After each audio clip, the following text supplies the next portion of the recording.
Hello, Ram 55 here, and thanks for spending some time with me. Appreciate all the guys who have checked in and left some comments. I really do like the feedback. We're back on Trainz 2019 tonight.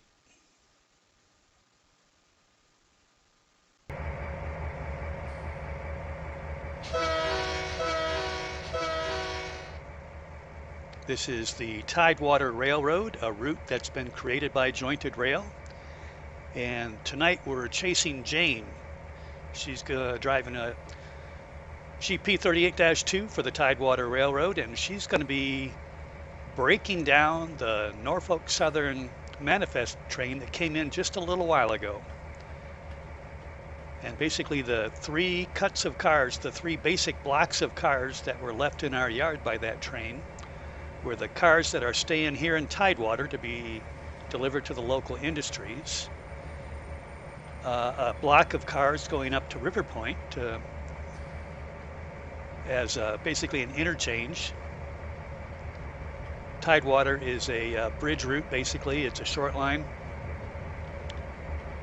And it connects the Norfolk Southern and CSX railroads to the south with the Canadian National to the north. So we'll be bringing a cut of cars up to as an interchange, basically, for Canadian National to pick up in River Point. And then the third set of cars are going to be delivered by a Tidewater Railroad local that will be servicing the industries between Tidewater and River Point. Basically, there's four major industries along the way, and that'll be the third block of cars that were dropped off. Well, I hope you're into switching, because this video is all about the yard work here at Tidewater. So the first order of business is we want to clean out the yard a little bit. The track on the far right is the main line. The next track over is the inbound track where the inbound trains come from the west, and that would be both CSX and Norfolk Southern. And the rest of the tracks are basically used for sorting and dropping off the cars. And the cut of cars that Jane is linking up to right now are the interchange cars. These are the ones that are going up to be taken by Canadian National up at River Point, either east or west. But we want to get these out of the yard so we have more room to do our switching. And I've said it many times in these videos, this is a work in progress, and I'm learning by doing, making adjustments as I go along. And one of the big mistakes I made was underestimating the time it would take to switch a single train. Just that one train, the Norfolk Southern that came in a little while ago, that dropped off these cars that we're looking at now, took about 2.5 hours to switch. And that was not just playtime, but also pausing the video, changing the camera angle, and doing all the administrative stuff in the background. So it took a long time, and that's partly my own fault, because I told you before I have a spreadsheet that randomly generates the car content and who's getting what and where they're going and all that. But then I complicate it further by dividing the cars up into one of four trains that they can come in, or a block into one or four blocks within that train. And when I do that, that makes the switching duties 4 times more complicated, rather than have all the coal cars going down to the coal wharf, or the gondolas going to the scrapyard. Rather than have them all together, they're kind of mixed throughout the train. And sorting through all that, getting them together for delivery, I really underestimated the time that would take. So next time I think I'm going to maybe just make 2 blocks, so there's a little bit of switching to do, but that will cut my switching tasks in half. Like I said, live and learn. Another thing that I've been doing yesterday, as a matter of fact, was working on the railroad, making some more adjustments to the industries. As I told you before, there were 3 uh, grain facilities between Tidewater and River Point, and they were all basically doing the same thing. You deliver grain cars or hopper cars, they fill them up with grain, you take them away. And then I had this uh, epiphany to turn one of them into an ethanol plant. So I actually got that done yesterday. I'm actually pretty pleased with the way it turned out. I can't wait to show you guys on future videos when we start delivering cars up that way and how that worked. And basically, it's going to be, rather than mostly hoppers, in fact, exclusively hoppers, it'll be mostly tanker cars there picking up the ethanol with a couple hoppers picking up the leftover, I don't know what you call it, chaff or whatever from the leftover corn that then gets processed into feed for cattle. And then there'll be another boxcar every now and then to deliver some goods and also pick up some things, because one of the byproducts of that process is CO2, and CO2 is shipped mostly in trucks as dry ice. Well, we're going to be picking them up in boxcars, so there'll be some interesting switching possibilities there. Another thing I've done was I changed the arrangement at the fuel depot or the oil distributor, which is also just north of Tidewater. Extended the refueling racks so you can get, I think, a total of 16 cars in there to be loaded. So I massaged that one a little bit. I think I like the way that turned out. That will get more cars to be loaded at any one given time and accommodate the higher traffic. And the other big project I did was I rearranged the port area here at Tidewater once again. The one area that was the warehouse, I wasn't really happy with the way that was laid out. As you're looking from the shore out to the St. Clair River, there were two parallel tracks to the left of that warehouse and one to the right. And because of the size of the bulk carrier that's being filled up by Huber's coal depot, there wasn't enough room to get another ship in there. So all the ships were going to be loaded on the right side looking toward the river. So basically, I widened that whole pier section out, or the jetty, whatever you call that. I took the two tracks on the left away. So there's now two on the right, separated by an unloading platform.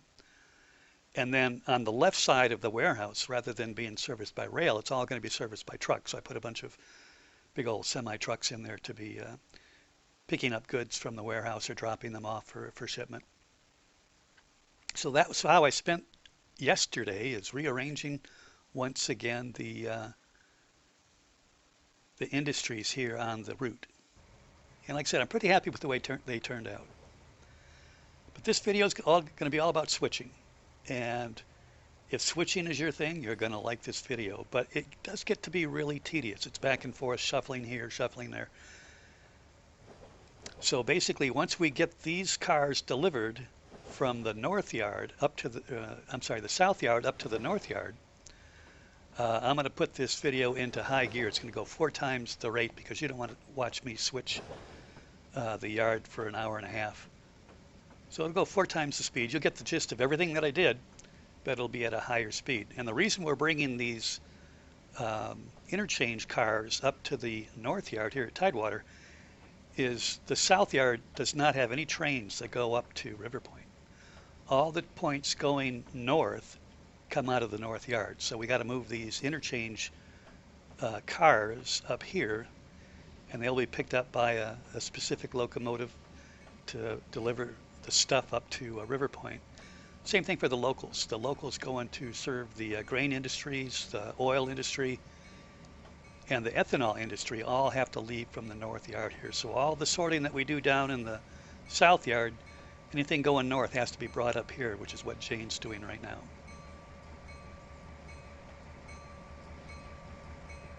And you'll see very few repeats on the cars that are on this train.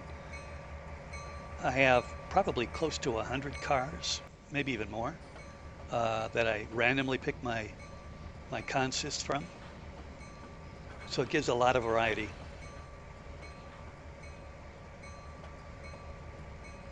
And I think I said this in my last video.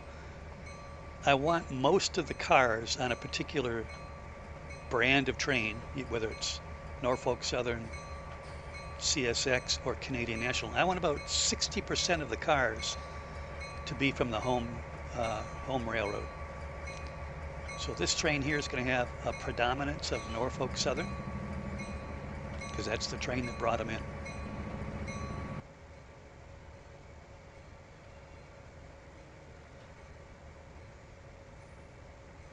So here we are up on the northern yard at Tidewater, and Jane is just backing these cars up on the second track. On the right is a cut of intermodal cars that will also be going up to River Point. So that train's actually going to have to leave pretty soon, so we can free up the tracks in this yard for when the next manifest train comes through. Now, trains coming from the east will use the north yard. Trains coming from the west will use the southern yard. And I think actually the only trains left today are coming from the west. The trains from the east come early. So here we are. We speeded up the time. There's no ambient sound here. It's all quiet, and I'll put in some music here. So that's a new thing that I got to look into to see how it goes, and hopefully it works out well. So this is 4 times speed, and this makes watching me switch a lot more bearable. But I don't think I cut any of the action out. You saw every move that I made is here on the video.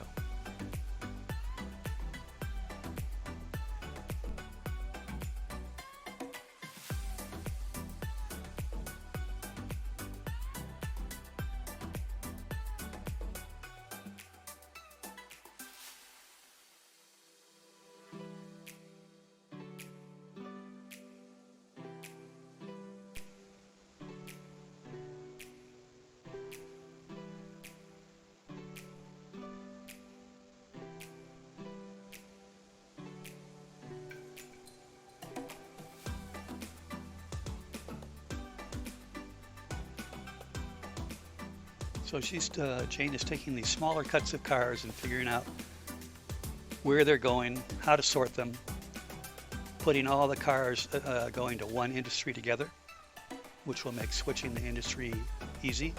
That's the yard switcher's duty.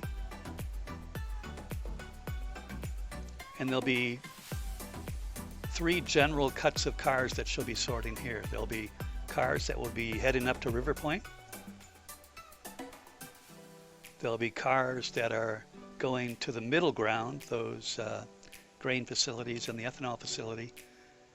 And then there'll be cars that stay here at Tidewater and get served in the local industry. So those local ones are the ones that she really has to sort out the order of the cars so that they're all grouped together by their destination.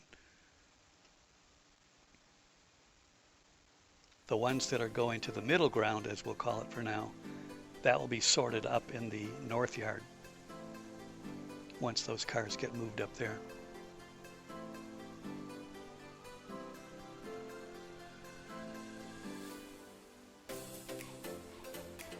And you can see in the background the ship traffic that I put on the St. Clair River. Kind of makes it kind of interesting.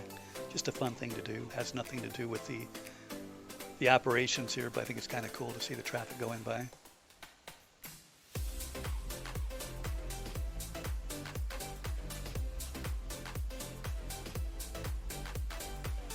Now, when I put these cars on the track to make the manifest train, I actually changed the names of the car to reflect kind of what Car Tagger does in a sense. I have my own code. I put the first letter for the source of the railroad, whether it's a C for CSX, N for Norfolk Southern, or CN for Canadian National. And right now I'm using a 2-letter code for their industry that they're going to. I think I'm going to change that to a numbering system. I think the numbers will be a lot easier to figure out which order they need to go in. And then the third part of the train name is where they're going to once they've either been emptied or loaded, either east or west. So basically a letter for the railroad, a number for the industry, and then east or west when they're finally going to leave the route. The trains coming in from the west are coming in from Chicago. This is an intermediate stop for them. They drop off a cut of cars, pick up whatever they need to take further east, and then they're on their way. The CSX goes to Detroit and Norfolk Southern goes to Toledo. And it's just the opposite coming from the east. CSX arrives at Tidewater from Detroit, drops off their cars, and then heads off to Chicago. And Norfolk Southern comes in from Toledo before they head off to Chicago. So we are in the middle. We service the industries here at Tidewater and bridge the gap between Tidewater and River Point and connect with the Canadian National Railroad.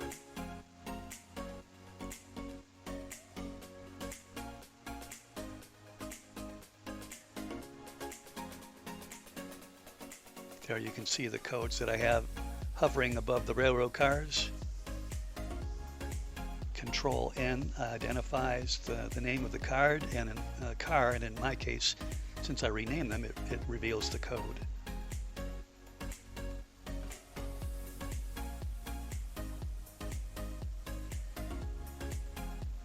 Now the railroads have a switch list, and they look at where the trains are in their order, and kind of get an idea of where they need to make their cuts and how they're going to set them out to get them all linked up in the proper sequence.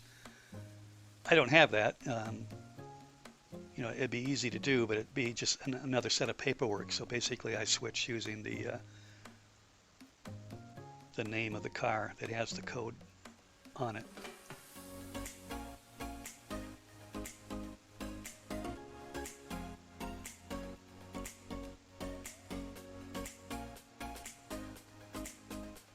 So how's everybody doing?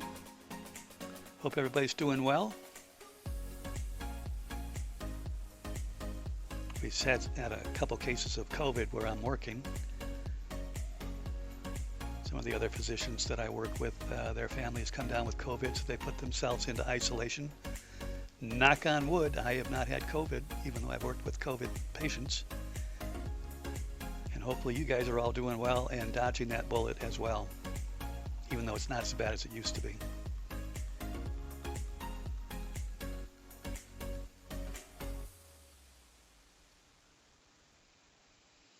You can see the well cars here have just a single layer of containers on them. I could put a double stack in there, but we could also just say, hey, there's low bridges that these trains need to negotiate, and they're not capable of running the double stack. Doesn't really make any difference. Now you can see a couple gondolas in this shot. One has the steel coils in it, and the other one's empty. That's because they're going to two different industries. The steel coils are going to McLeod Metal Solutions, where they do some processing on the steel, and the other empty one's going to the scrapyard.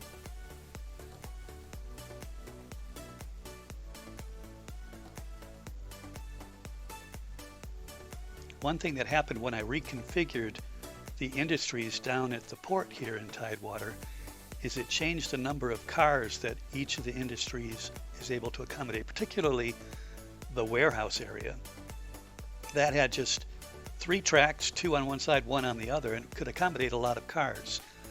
Well, now there's only 2 tracks, and where you look at the doors and how they're spotted, it changes the number of cars they can accept. So I'll have to readjust my spreadsheet to reflect that so we don't get too many cars stuck in there.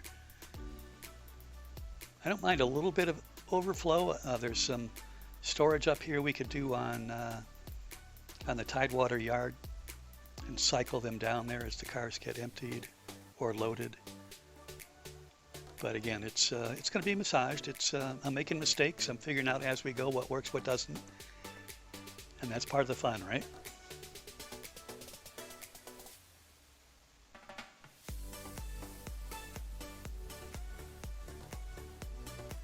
So my office is right next to some railroad tracks right out the back window. One of these days I'll post a video. I've recorded some of them on my phone of the trains operating right out back. Some of them are through freights. You can tell by their speed. They did not stop at the little yard that's just a short ways away from where my office is. But most of them that are back there are switching. They're taking some cars from that tiny little yard and sorting them, moving back and forth. So a little bit of through action, a little bit of switching action. This is exactly what they're doing, not with this quantity. This is a much bigger yard than what we have over by my office, but you know, they're doing the same thing. They're back and forth. They're pausing, conductor and the brakeman get off, throw the switches. So it's kind of fun to watch.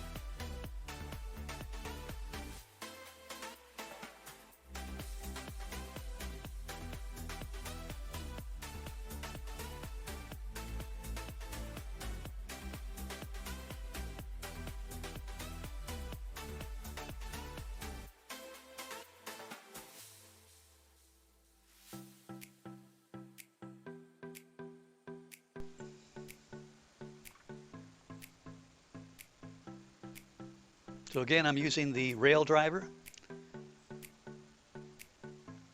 I'm getting pretty used to it, but it's real easy to get out of control. You know, you give it the gas and you're not moving, you realize, oh, I left the brake on. Sometimes if you leave and come back to an engine, it loses the driver. So you're giving it the gas, it may be moving, but it doesn't have a driver, or it switched the direction. So the reverse and the forward on my rail driver don't match with what's going on in the train on the video. So, but it's still a lot of fun. It's very immersive. It's just more like the real thing. It's like people who use flight simulator or driving games.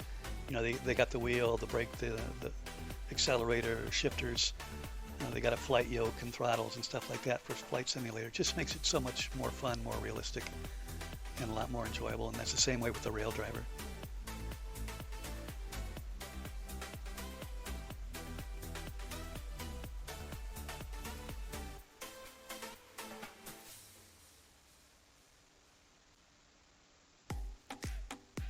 So the first track, which is over on the far right now, is taking all the cars that are heading up to River Point.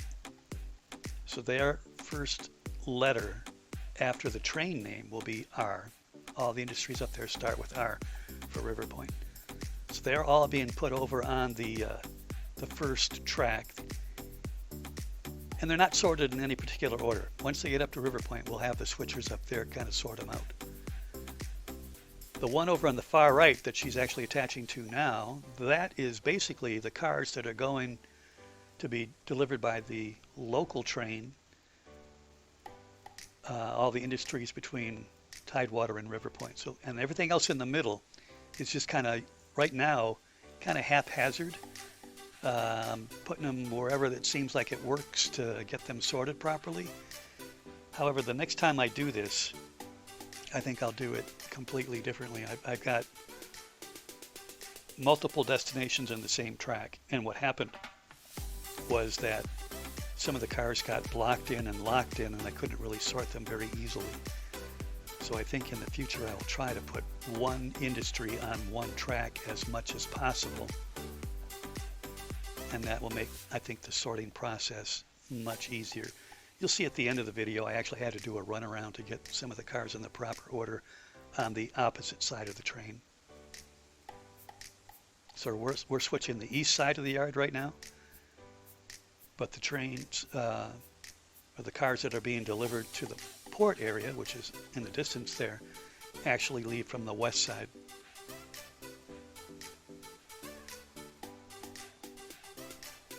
In fact, all these cars will be leaving to the west side.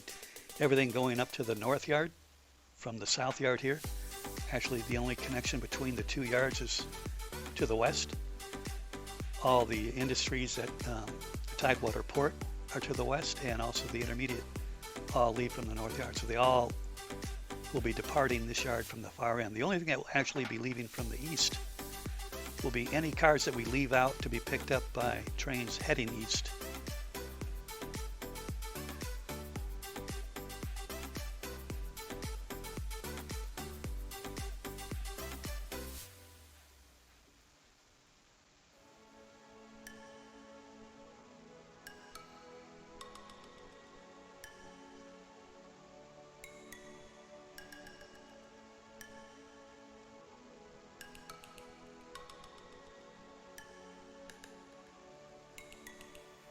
On my last video, when the Norfolk Southern train came in, the manifest train came in from Chicago, it was pretty late in the day, the shadows were getting really long, the visibility was getting pretty poor, and I debated whether or not I wanted to back the time up so that it was earlier in the day, or speed time up so that we get light from the next day.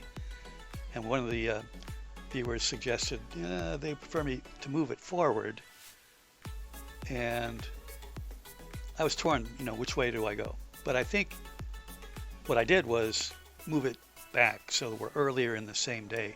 And I think that's fairly fair to do, because in reality, I'm the only operator on this train. I am running the local freights, I'm running the manifest trains, I'm doing the switching, both here and up at River Point. And in reality, these would be going on simultaneously. So while Jane is here switching,